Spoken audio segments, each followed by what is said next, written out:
Vamos.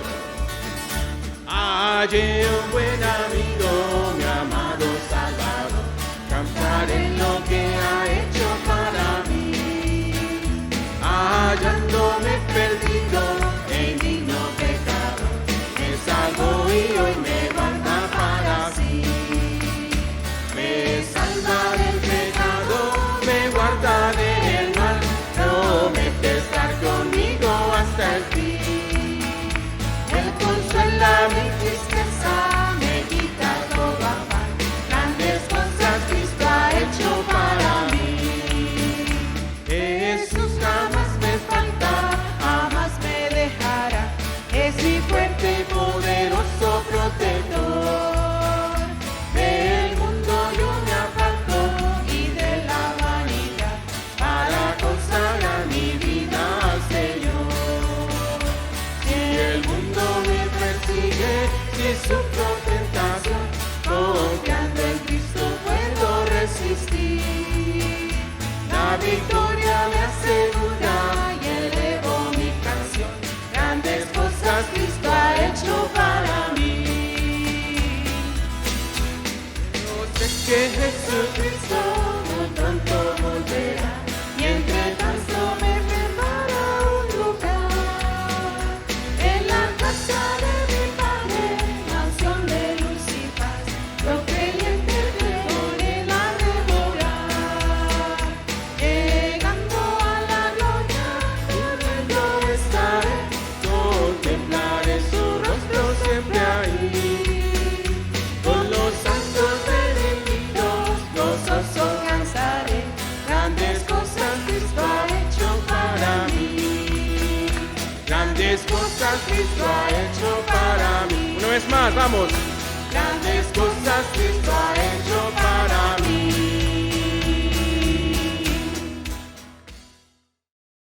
Saludos a todos. Estas son las diferentes opciones para dar su ofrenda. Puede ir a nuestro website fbch.org y escoja Give en la parte derecha del menú.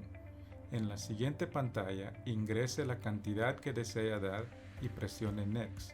Tendrá que ingresar y confirmar su número de teléfono antes de entrar a la pantalla de pago. También puede enviar el texto FBC Hesperia al número 77977 y va a recibir un link que le llevará a la misma pantalla de pago. Las otras opciones son con efectivo o con cheque. Por favor envíe su cheque al 9280 Maple Avenue, Hesperia, California. Gracias por su colaboración y que Dios le bendiga. Muy buenas tardes, hermanos y hermanas. Gracias por acompañarnos el día de hoy. Vamos a estar en Juan 12, en este domingo antes del día de resurrección, domingo de Ramas, y vamos a estar estudiando la entrada triunfal de Jesús, la entrada triunfal de nuestra esperanza. Hemos estado preparándonos las últimas semanas para esta celebración del día de resurrección del próximo domingo. Hemos estado estudiando eventos claves de la muerte y resurrección de Jesús. Vimos primero el complot para arrestar y matar a Jesús. Vimos ese amor extravagante de esta sierva fiel para preparar a Jesús. También vimos algo muy importante, que todo lo que estaba pasando, todos los eventos, las personas, lo que estaba ocurriendo en ese momento, los tiempos, todas estas personas eran simplemente actores en esta gran obra de salvación de Dios.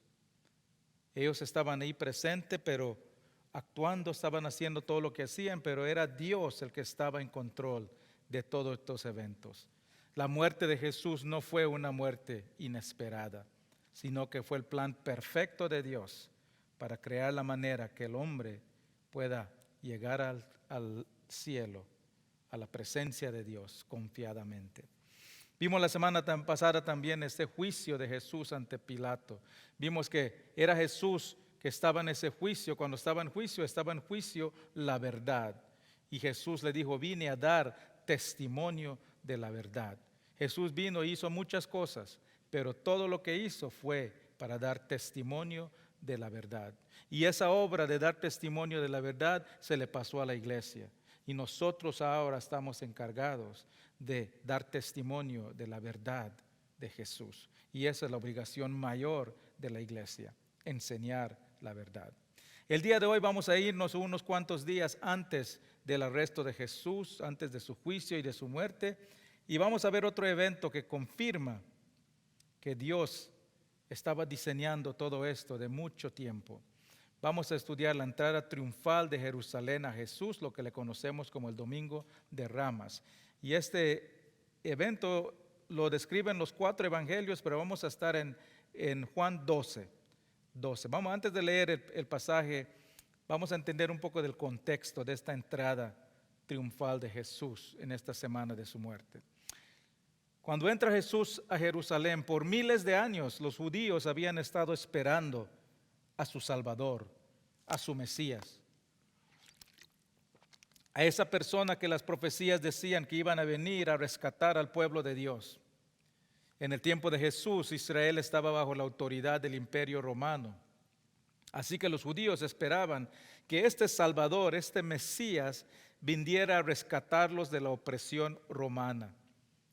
Esperaban un líder militar, esperaban un líder político que venga y les saque de este yugo romano. Esperaban a un rey que restauraría a Israel a su grandeza y su gloria del pasado. Así que cuando supieron que está llegando el Mesías a Jerusalén, la multitud fue a recibirlo gozosamente. El rey conquistador que esperaban, el Mesías, el Salvador, por fin llegaba.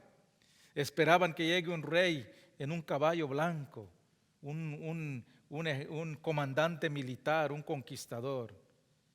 Pero vamos a ver que su rey llega en un burro, sin ejército, sin armadura, sin poder político.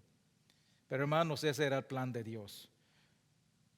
Porque al llegar Jesús, en esta humildad revela su verdadera identidad. Confirma que Él es el Mesías. Confirma que Él es el Rey y el Salvador que los profetas habían hablado. Pero no es el rey político o el rey militar que ellos esperaban, sino que es el rey que vino a servir y a morir. Es el rey que vino a vivir humildemente y a cumplir la obra del Padre, de morir en la cruz como castigo del pecado. Jesús vino a marcar el inicio de la era de la gracia. Así que vamos al pasaje de hoy, hermanos. Vamos a la entrada triunfal de Jesús. Juan 12, voy a leer del 12 al 19. Dice la palabra de Dios. Al día siguiente, grandes multitudes, habiendo venido a la fiesta, al oír que Jesús venía a Jerusalén, tomaron ramas de palmera y salieron a recibirle y clamaban: Hosana, bendito el que viene en el nombre del Señor, el Rey de Israel. Y halló Jesús un asnillo y montó sobre él, como está escrito: No temas, hija de Sión, he aquí tu rey viene, montado sobre un pollino de asna. Esas cosas no las entendieron sus discípulos al principio, pero cuando Jesús fue glorificado, entonces se acordaron de estas cosas escritas acerca de él que él había dicho, y que daba testimonio de gente que estaba con él, cuando llamó a Lázaro del sepulcro y le resucitó de los muertos. Por lo cual también habían venido la gente a recibirlo, porque habían oído que él había hecho esta señal. Pero los fariseos dijeron entre sí: ¿Ya veis que no conseguís nada? Mirad, el mundo se va detrás de él. Padre celestial, gracias, Padre, te damos porque veniste a este mundo, te humillaste, estabas en el cielo, pero te humillaste y tomaste forma de hombre.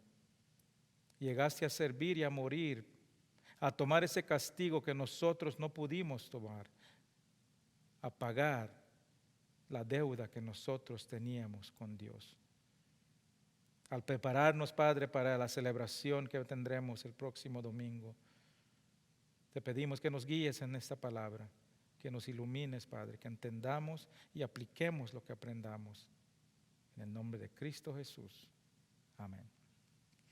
Hermanos, vamos a ver 3 puntos en este pasaje de hoy. Vamos a ver la presentación, cómo Jesús llega y cómo es recibido. Vamos a ver la profecía, cómo su llegada cumple las profecías del Mesías. Y vamos a ver la perplejidad, la confusión de muchos por esta entrada. Vamos a comenzar la presentación. Miren cómo llega Jesús. Dice, al día siguiente, grandes multitudes que habían venido a la fiesta, al oír que Jesús venía a Jerusalén, vinieron a verlo. El pasaje dice que comienza el día siguiente. ¿El día siguiente de qué? Si leemos los evangelios podemos ver que es el día siguiente que Jesús fue ungido en la casa de Simón en Betania. Betania estaba como a 2 millas de Jerusalén. Y estudiamos este pasaje hace 2 semanas y vimos que la hermana de Lázaro preparó a Jesús, le ungió con perfume. Y nos dice, seguimos leyendo ese pasaje ahí en Juan 12, nos dice que la gran multitud de personas habían llegado porque escucharon del milagro de Lázaro. Llegaron a Betania a ver a Jesús. Y nos dice que ahí que muchos se convirtieron. Creo que en Juan capítulo 10 nos dice que se apartaron de los judíos y vinieron y creían en Jesús. Ahora, hermanos, Betania era un pueblo pequeño.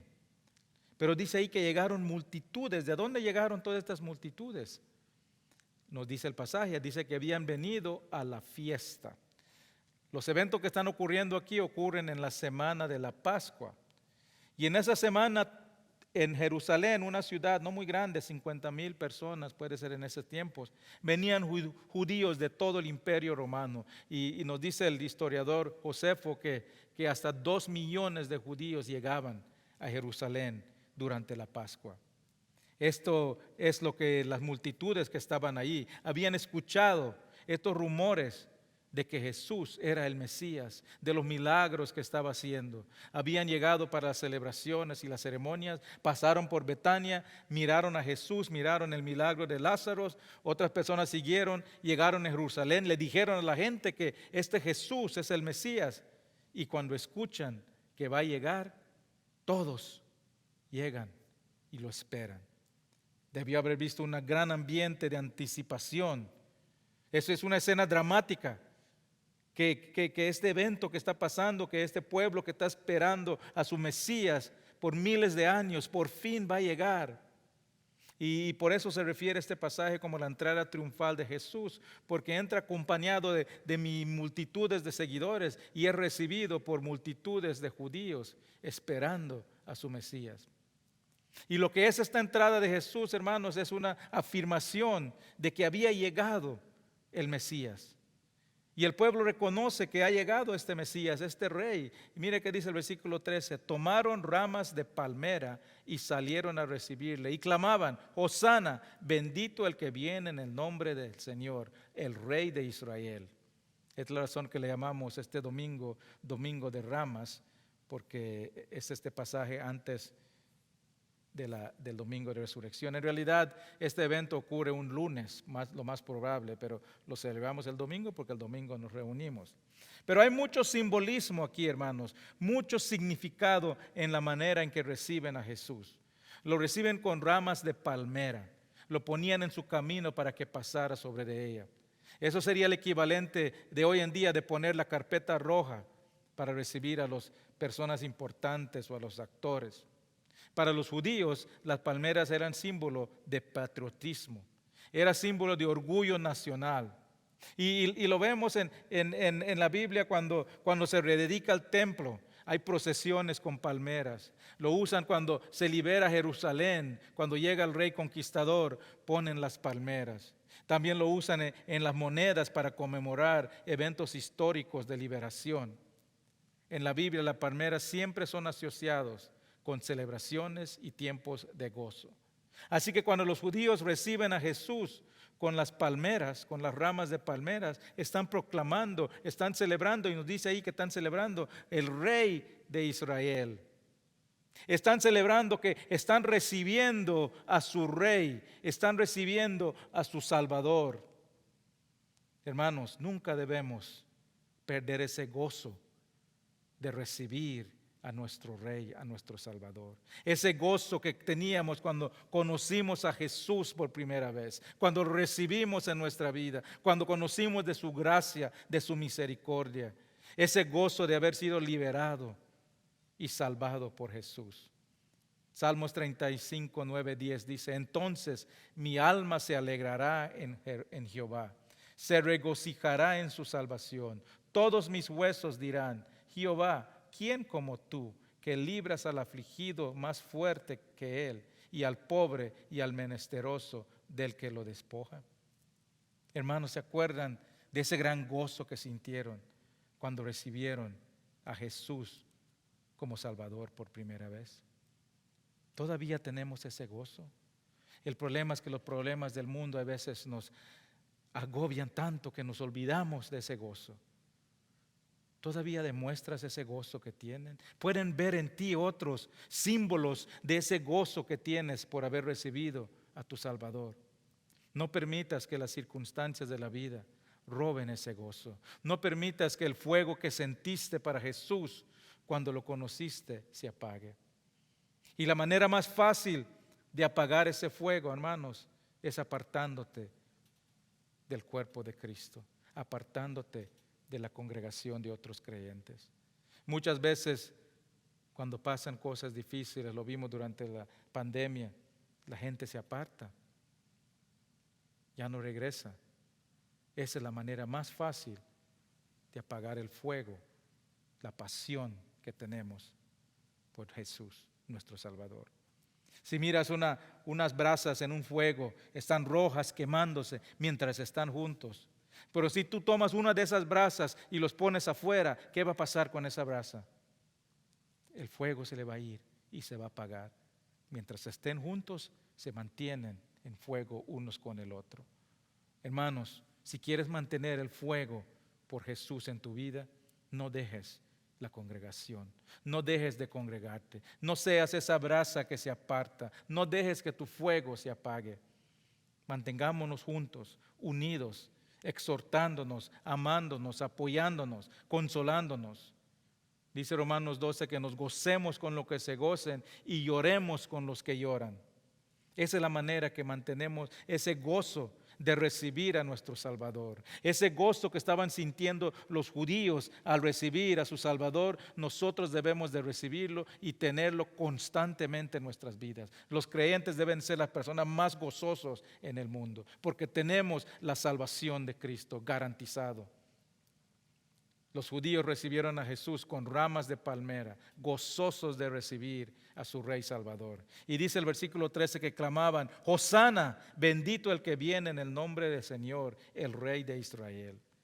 La palabra Hosana se traduce como salvo ahora. Es una referencia al Salmo 118, que siempre se recitaba durante el tiempo de la Pascua. Y dice el Salmo 118, 25 y 26, dice: oh Jehová, sálvanos ahora, te ruego, oh Jehová, que nos hagas prosperar ahora. Bendito el que viene en el nombre de Jehová, desde la casa de Jehová os bendecimos. Los judíos recibieron a Jesús con gozo, con celebraciones, proclamando que por fin Dios había enviado a su Mesías, al Salvador. Esto era una entrada dramática. Era una entrada impactante y todo judío hubiese conocido el simbolismo de poner las ramas, de clamar Hosana. Hermanos, Jesús no estaba haciendo nada aquí en privado.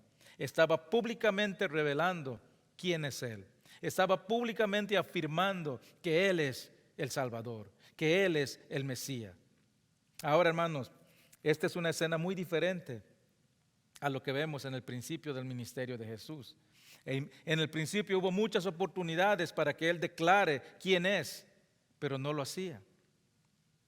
Al principio de su ministerio, después de darle de comer a 5,000 pescados, a 5,000 personas con 5 pescados, los estimados pueden ser hasta 20,000, porque 5,000 solo eran los hombres. Y se dan cuenta que esto es algo extraordinario y la multitud quiere convertirlo en rey. Pero Él no lo permite, no lo permite. En varias ocasiones los judíos querían atraparlo, pero no pueden. En varias ocasiones hace milagros y la gente lo quiere exaltar, pero Él no lo permite.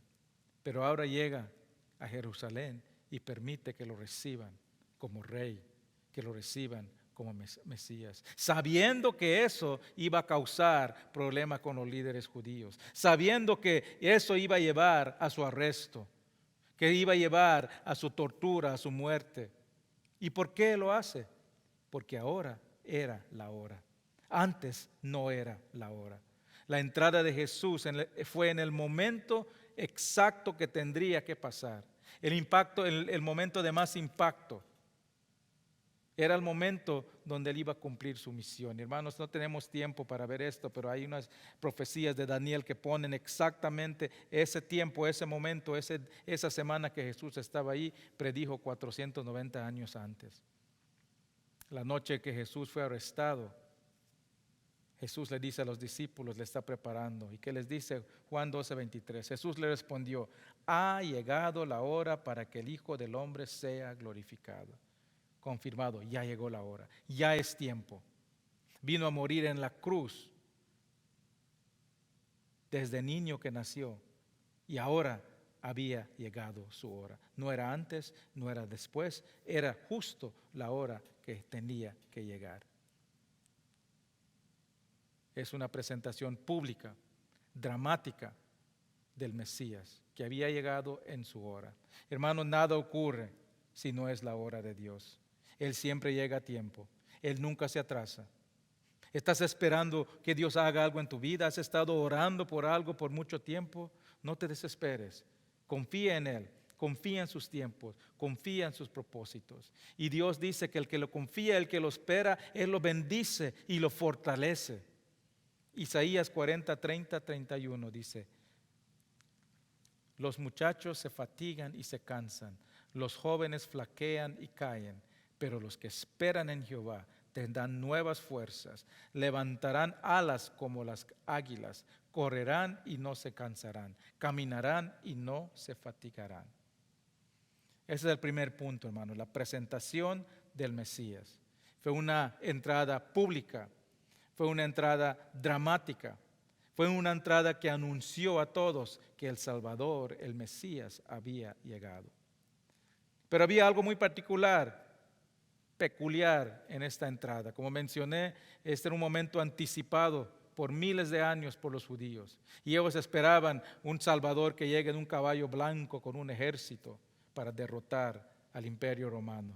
Pero Jesús no llega en un caballo blanco, sino que lleva montado en un asnillo, en un burrito. Y eso nos lleva al segundo punto, la profecía. Dice el versículo 14.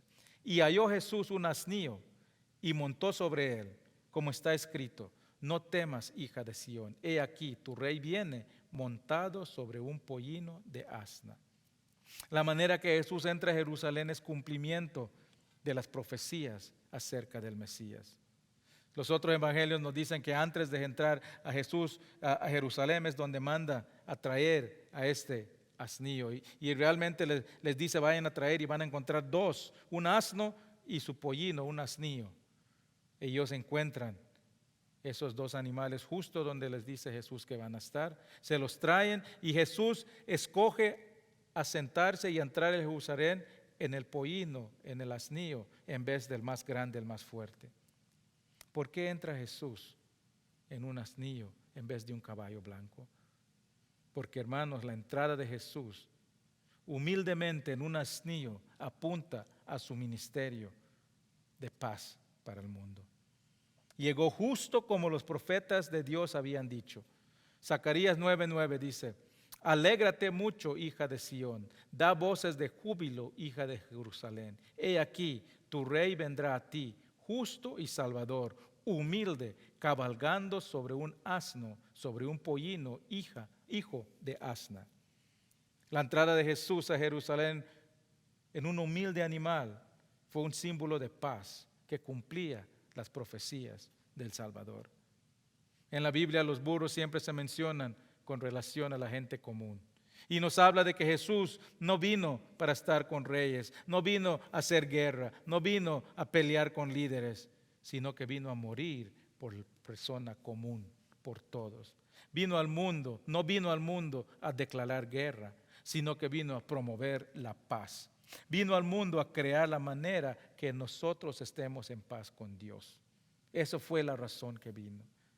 Vino como un humilde siervo a servir, a pagar el pecado del mundo, para que el mundo ya no tenga que estar en guerra con Dios. Vino para que estemos en paz con Dios, para que ya no seamos hijos de ira de Dios, sino que seamos hijos de Dios.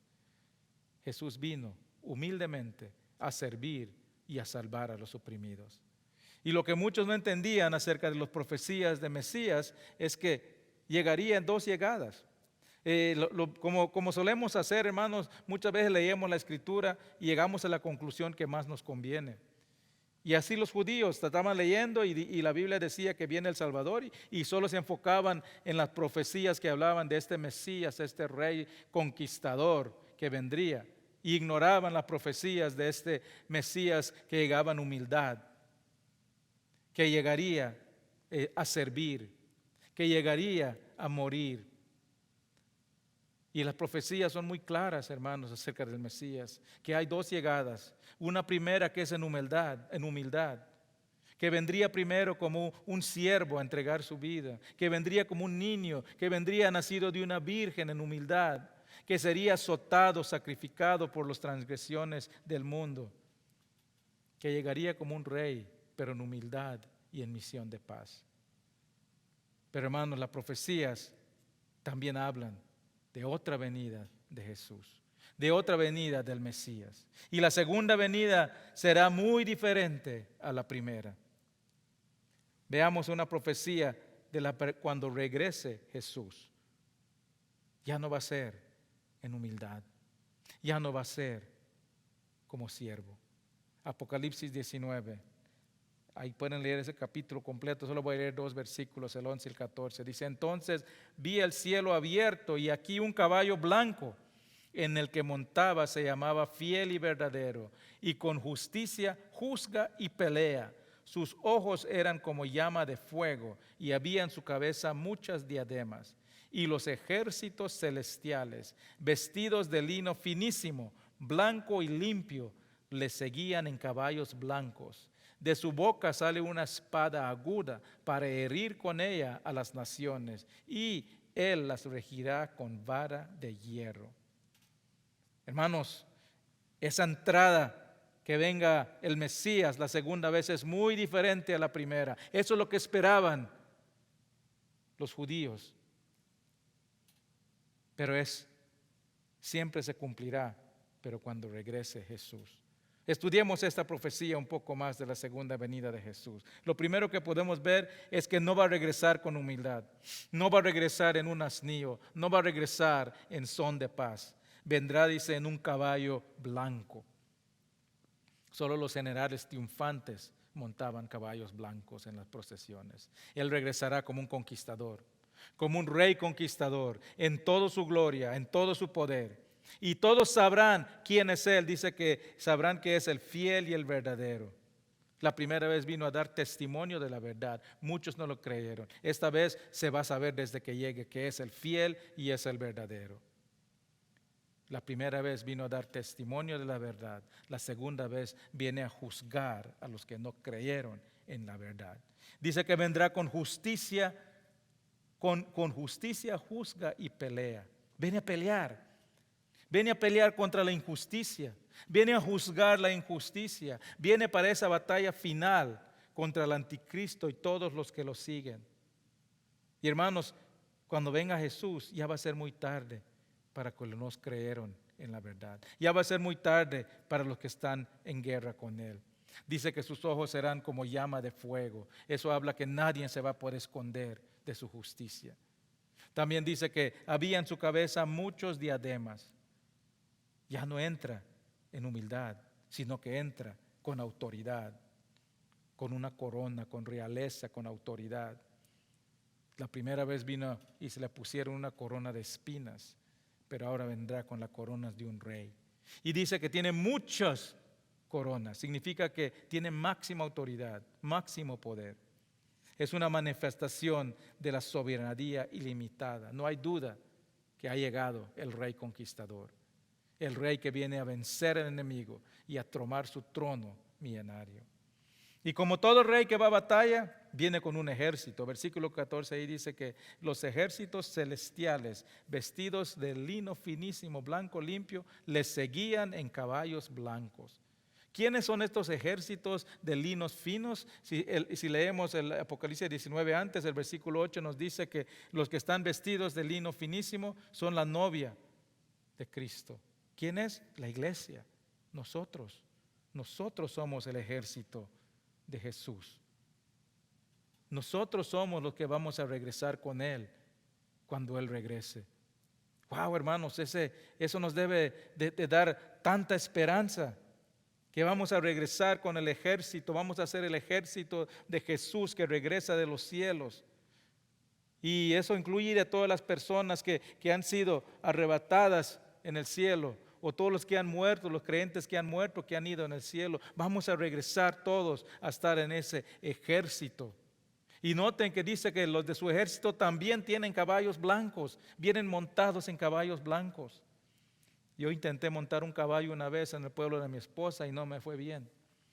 Así que lo primero que voy a hacer cuando llegue al cielo es enrolarme en clases de montar caballo, porque no me quiero perder esa parte del ejército de Dios cuando regrese Jesús. Y finalmente Jesús regresará con artillería. Dice que de su boca sale una espada aguda para herir con ella a las naciones. ¿Qué es esa espada aguda que sale de la boca? Su palabra. Él no peleará la batalla con armas, con tanques, con bombas nucleares. Él entrará al campo de batalla con el poder de su palabra. Y dice que su palabra es más agudo que una espada de dos filos, penetra el alma, conoce las intenciones del corazón, discierne los pensamientos. Con su palabra Él va a juzgar y condenar al enemigo. Y hermanos, no quiero que piensen que esta es una batalla final donde vamos a estar peleando por mucho tiempo, que se va a decidir quién va a ganar en esa batalla. No, hermanos, esta no es una batalla para defenderse. Esta es una batalla rapidísima, va a ser una declaración de sentencia, va a ser una condena de muerte. No será una batalla para determinar quién gana. Él ya venció. Y eso es lo que vamos a celebrar la próxima semana. Y la pregunta que se hace siempre, si Jesús ya venció al enemigo, ¿por qué se fue? ¿Por qué regresó? ¿Por qué se fue y permitió que siga el enemigo haciendo estragos en el mundo? ¿Por qué se regresó al cielo? ¿Por qué no venció de una vez a todas al enemigo en esa semana de su muerte y resurrección?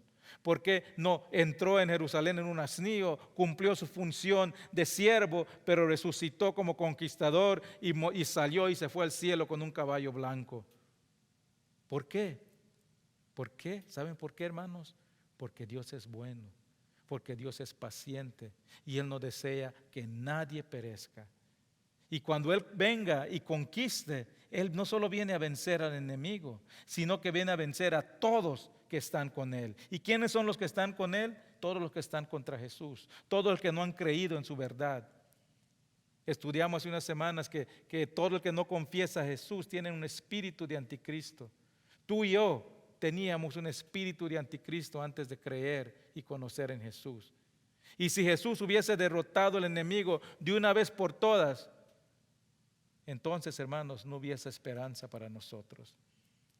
Pero Jesús vino a dar esperanza. Él vino al mundo a crear la manera para la esperanza. Él no vino a derrotar al mundo. Por eso entró en un asnillo y no en un caballo blanco. Vino en paz. Vino a abrir la era de gracia de Dios, donde todo que se arrepiente puede recibir el perdón de Dios y tiene acceso a Dios.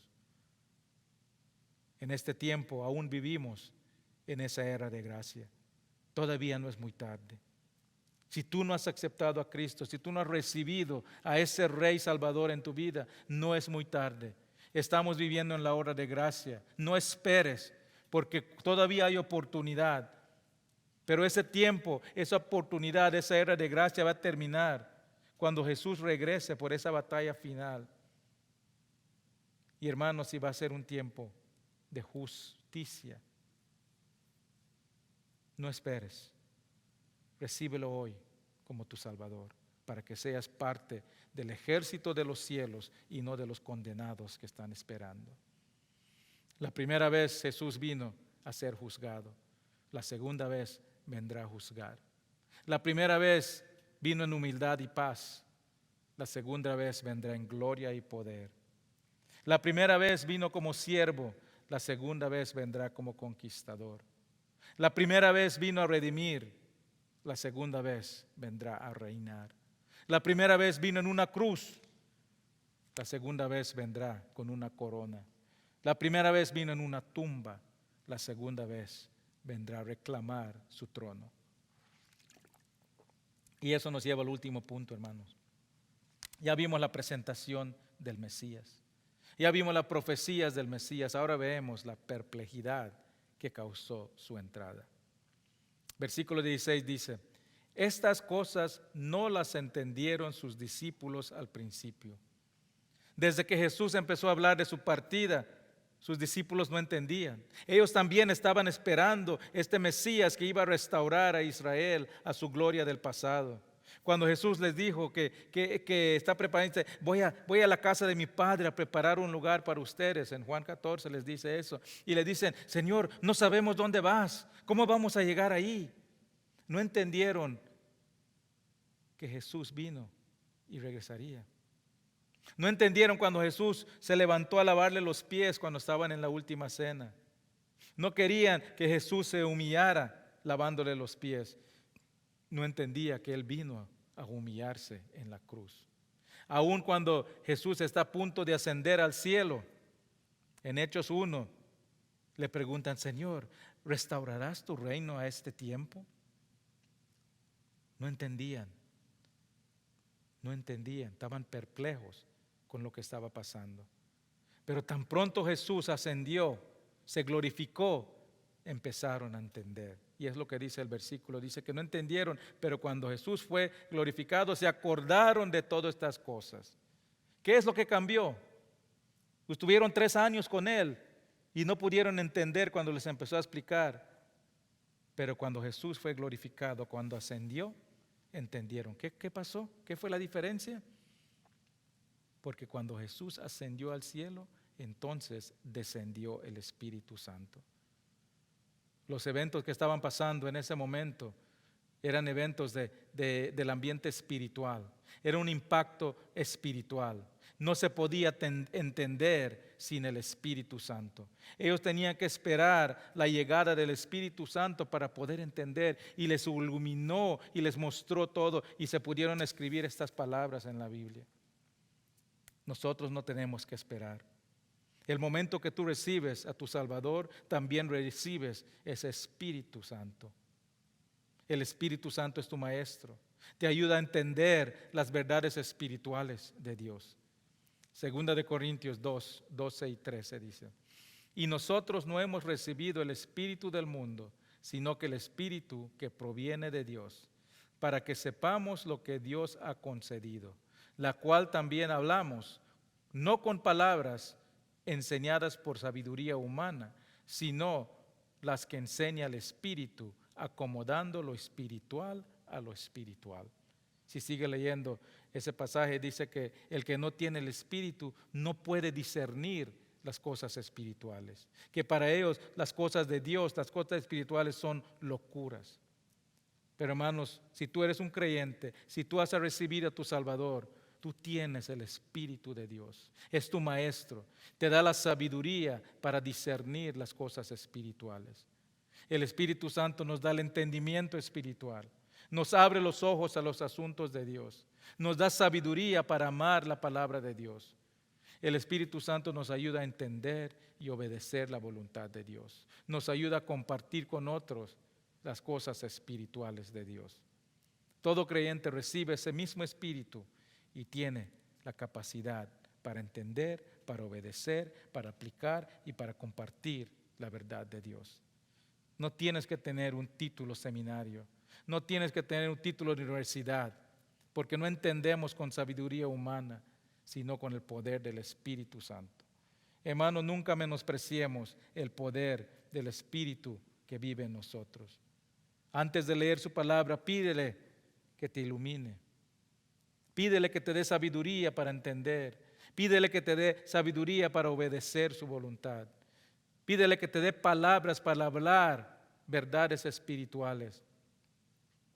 Pablo mismo, el evangelista más grande, el creyente que debe ser ejemplo de todos, él mismo le pedía a Dios que le dé sabiduría para hablar con el poder del Espíritu.